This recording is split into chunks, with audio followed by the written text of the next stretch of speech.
and welcome back to The Drag Detective. I'm Derek, and today we are continuing our marathon of UK versus the World 2 content.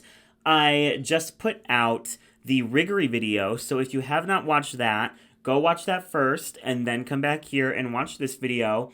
This video, we are going to be unrigging UK versus the World 2 to the best of my ability, giving what I think would be the fairest, most realistic placements that I can, and we're going to see how the season would change. Strap in. Reminder, this is only my opinion. Yours might be completely different. That is valid. That is perfectly fine. And you know what? Mayhem Miller will win in the end, so just strap in for that. There's no point in expecting anything less from me. I'm joking. Mayhem Miller will not win this video. I promise. Let's just dive right on in. So we have the talent show. I gave a lot of my thoughts in the Riggory video, of course, so there's no need to recap every single thing. But I think the top two and the bottom two were completely correct. LeGrand Dame and Marina Summers ate up their talent numbers. And Gothy Kendall and Mayhem Miller definitely just had some... we'll say issues. We'll say struggles. They're definitely both on the struggle bus. Mayhem more than anybody, for sure. But I disagreed with the high placement, which was Choriza, and the low placement, which was Scarlet. Both of them are going to end up actually safe. So let me pitch my case for who I think the high placement should be instead of Choriza. I'm going to say Hannah Conda. I think she had a super funny, irreverent, campy performance that also showed genuine talent. You know, she starts off at the piano, and then she's like, I'm not actually playing this. And then she's singing live at the microphone, but she has little stunts, like a reveal that reveals that it wasn't supposed to be a reveal, which is funny. Her vocals are on point, except for the last note, but we don't need to talk about that. And she looks stunning. I just feel like this was a really well-rounded performance, and it kind of reminded me of, like, Plasma's on season 16, but this is, like, a better version. You know what I mean? Like, they were both kind of going for the, like, variety show, like, let me show off a bunch of my talents all at once. Plasma's felt a little bit chaotic at times, whereas Hannah's really felt like it had, like, a beginning, a middle, and end. It was a nice little journey that we went on. And I just feel like she did a really good job and stood out for me. And on top of that, her runway it was basically like a show us where you're from kind of look. She did a frilled lizard, I think it was, that also showed indigenous prints on it to show off her native land of Australia. And I felt like it was just another like really like well-rounded, nice look from Hannah Conda. So I would put Hannah Conda in the high placement. Now, for the low placement, I ended up picking Jomber's Blonde for two reasons. One, I think her performance was just a little boring. Like, you can't tell me you didn't get Gothy Kendall vibes from this. You know what I mean? Like, she kind of just walked around. She let a fan blow her hair in the wind.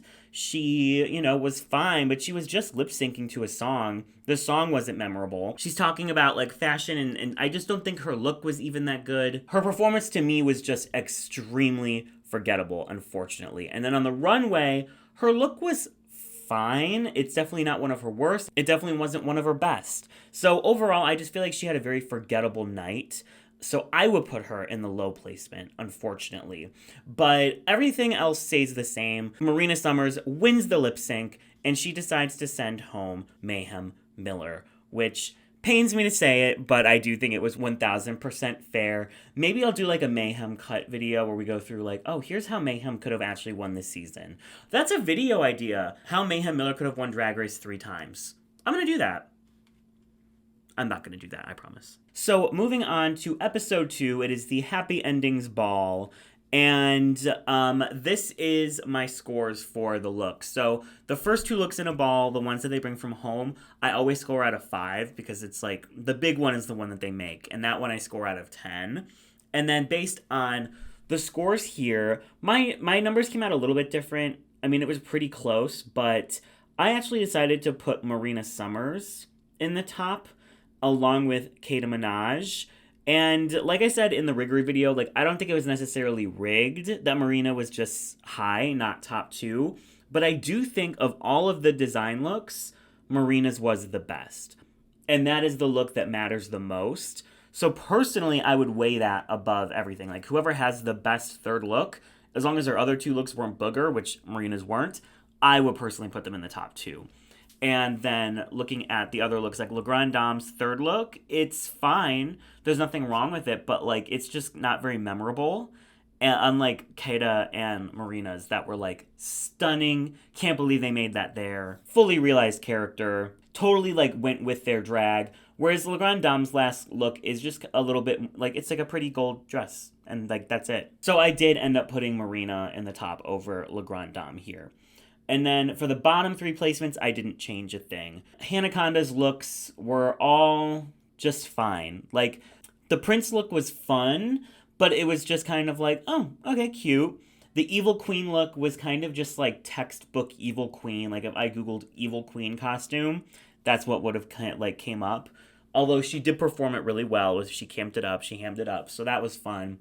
And then the last look, it's interesting. I like the concept of like the mice making the gown.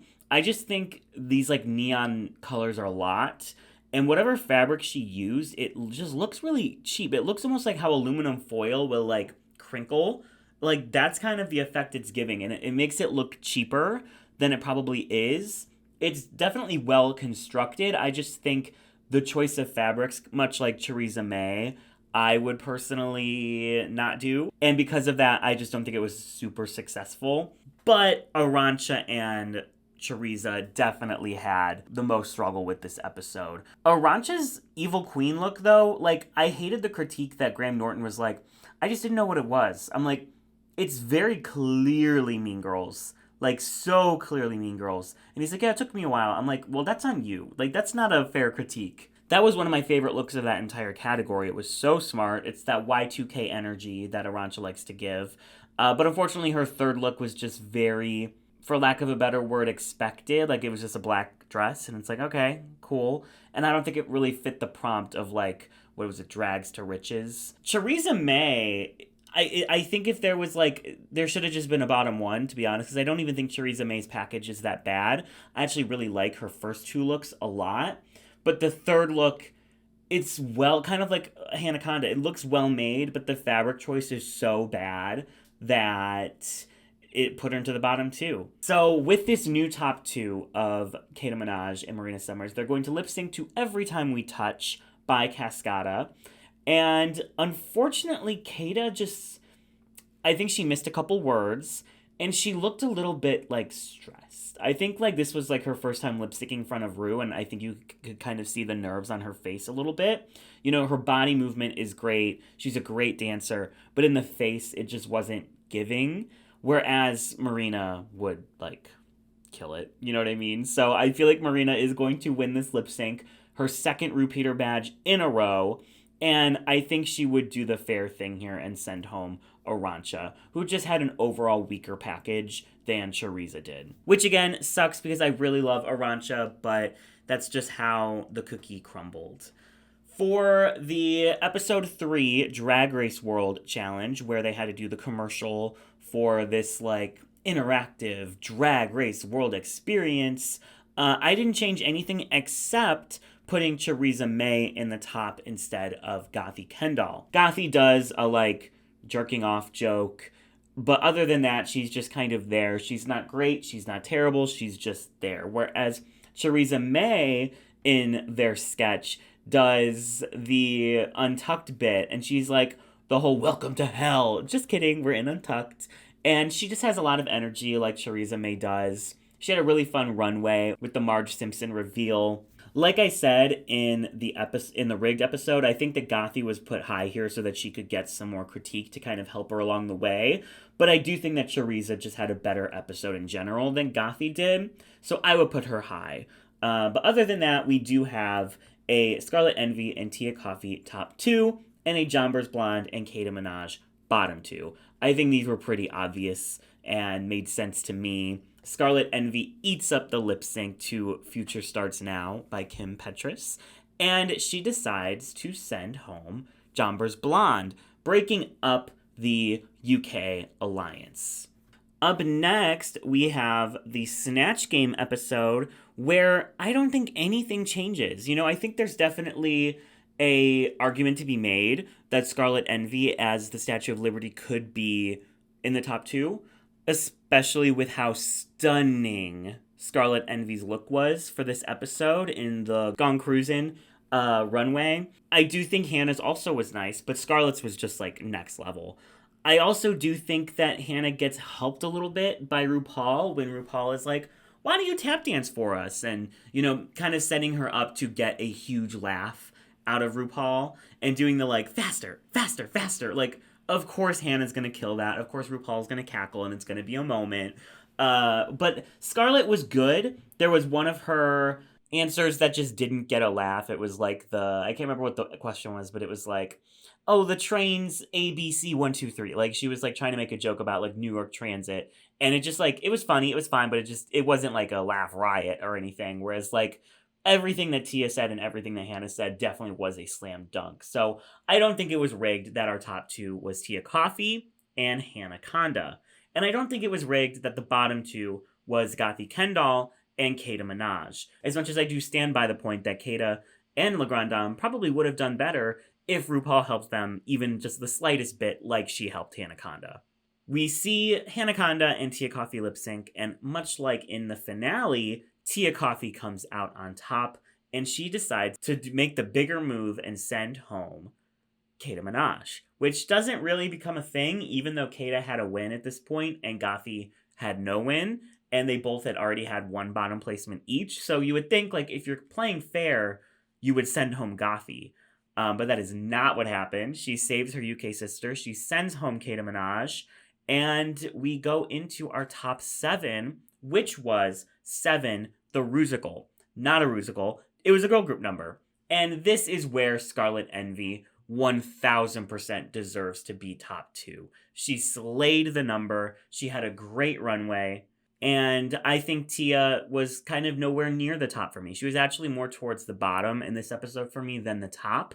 But I do think this is an episode where everybody did well except for the bottom two. So I did not give a low placement, just like in the episode.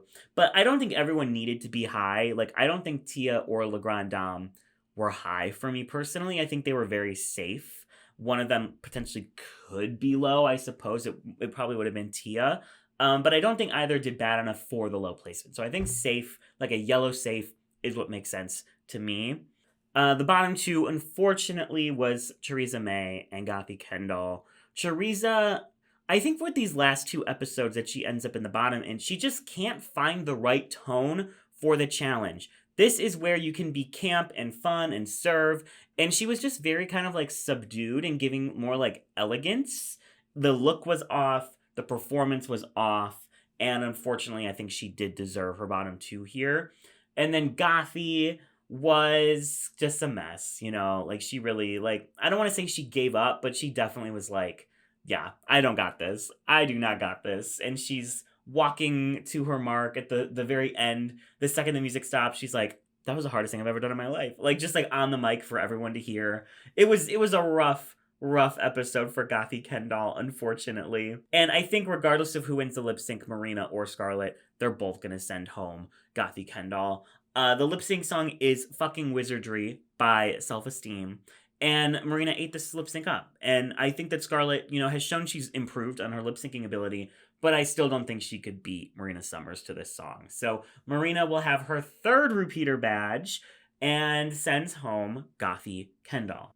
Okay, episode 6, we have the Strictly Come Prancing Challenge, where they are put into duos and they are each given a different style of music, and they must give a dual performance. So our top 2 is Hannah Conda and Marina Summers. They were given the samba, and they did a fantastic job. And then we have Le Grand Dame and Tia, who were like the middle team, and they were given the quick step. I would actually put Le Grand Dame in the top, and Tia Kofi is low here. I think, like I mentioned in my last video, there were just a lot of challenges that Tia was a little bit stiff in And I think this would be the episode to like really call it out. Like if she's not called out for it in the prior episode, this is where you're like, you're low, you're a little stiff, but you're not doing bad. It's just something you need to work on a little bit. And I feel like if they were to just give that critique to her early on, it's something she could have worked on and improved because we saw it in the talent show, we saw it in the Rusical, and we saw it again here. So, like, she could have done better in this challenge if she had just gotten that critique earlier on in the season and, realized, okay, that's something that I can work on. Maybe she did get that critique and we just didn't see it, but it's something that I noticed. I know other people online were calling it out as well. So I would put Tia in the low position here just to be like, girl, you're not bottom two, but like definitely work on this. The bottom two then was Choriza and Scarlet. This was definitely a example of like Choriza definitely holding back Scarlet. Scarlet trying to like lead the ship, but when you're doing a challenge with someone so like intimately, there's only so much you can do. And Choriza, like just the last episode, she wasn't able to find the vibe of what she needed to do. Like this episode, like this one, she decided to be a little like campy and silly, and it's like, girl, you're doing the tango. You have to be sexy. Like the like elegance that you were giving last episode, we needed that elegance here, and the camp that you're giving here, we needed that last episode. So she just kind of couldn't find the rhythm of what she really needed to do for these last couple of challenges, and I think that's what ultimately cost her, because Choriza is such a talented queen. She's so funny, she's so personable, but I just don't think we saw that come across in the challenges as hard this season. We have Hannah Conda and Marina lip syncing, and Marina's gonna get her 4th win here.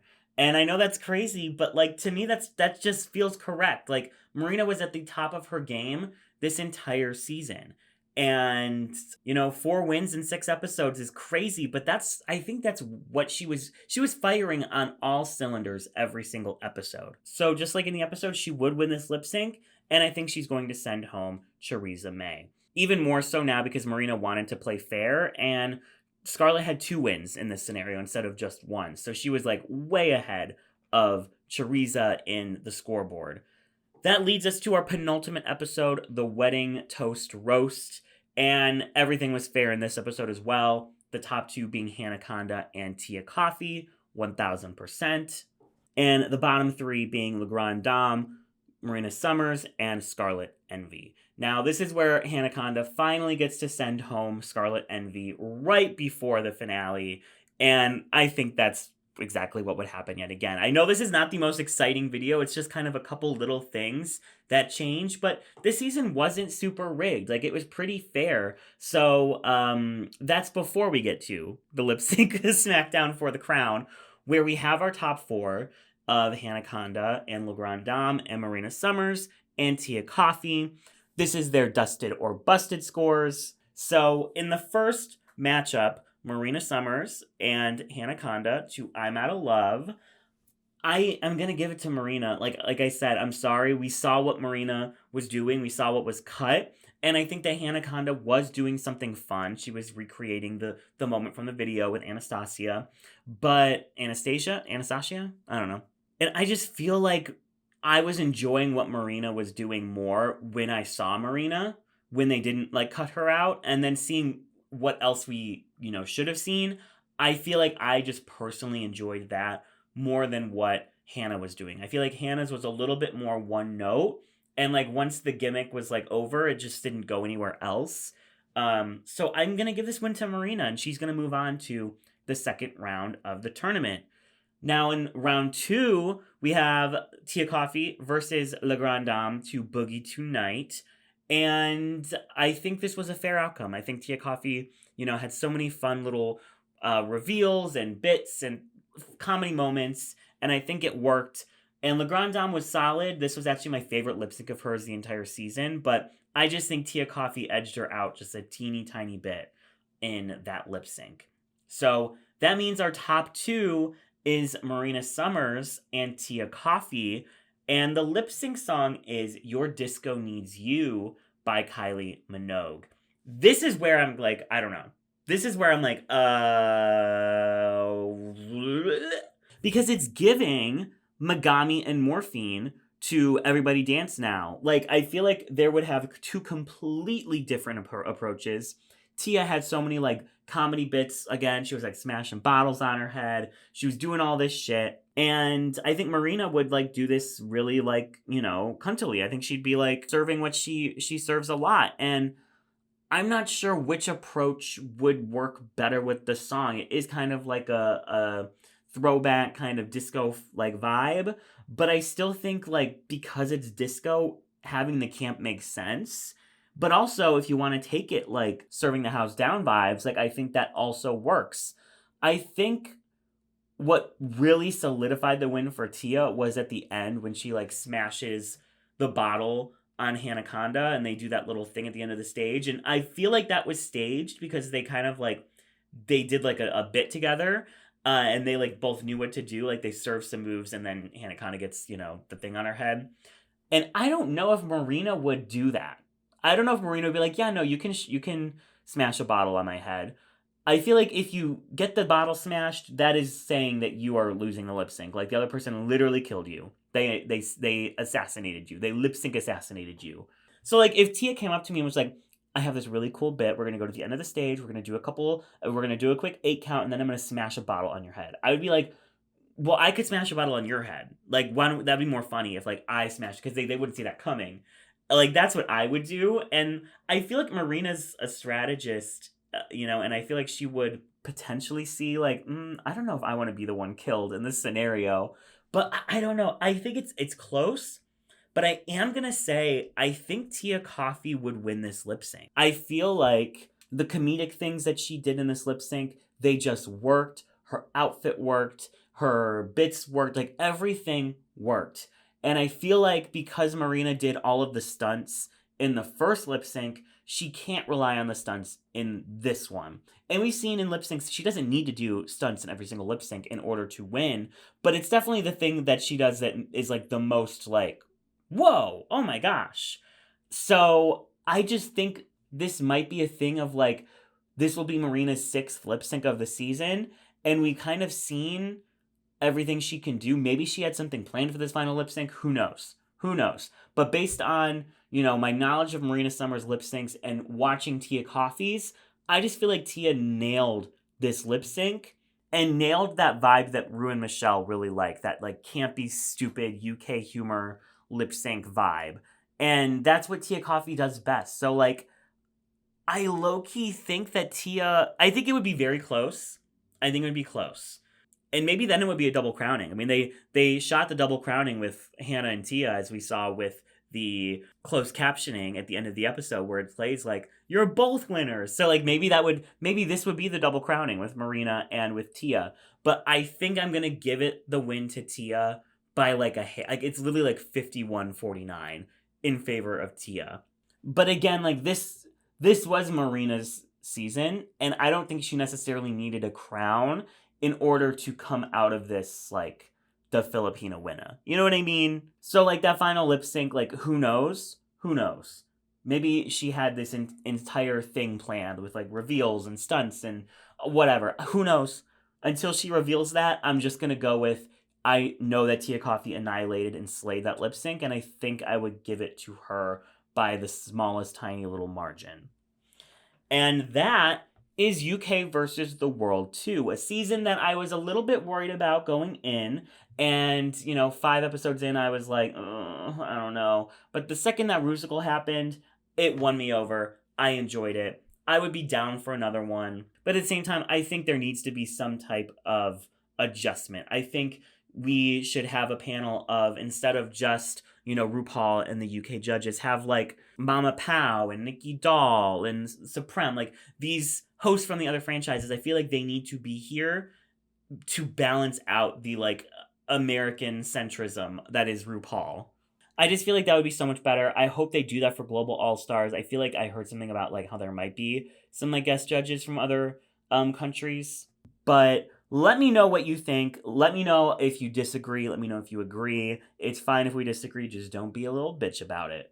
And I'm very excited for season 16. I'm going to a watch party in LA hosted by Aquaria. So that will be super fun. I can't wait to get the Riggory video on that out next week. And hopefully the How It Should Have Went video out next week as well. And then I do want to do 2 videos on the edit of Nymphia Wind, the edit of Plain Jane, and we can look at the whole season now that it's over, what the edit was telling us, what the outcome was of said edit, and all of that. So those will be the next 4 videos coming out. And like I mentioned, there's a collab that's going to be coming out at some point as well. So thank you all so much for watching. Make sure you're listening to the finale episode of the Rigged Recap with me and Kayla Says. That will also be back for All Stars 9. And that's everything. So thank you all so much for watching, and I will catch you all in the next one.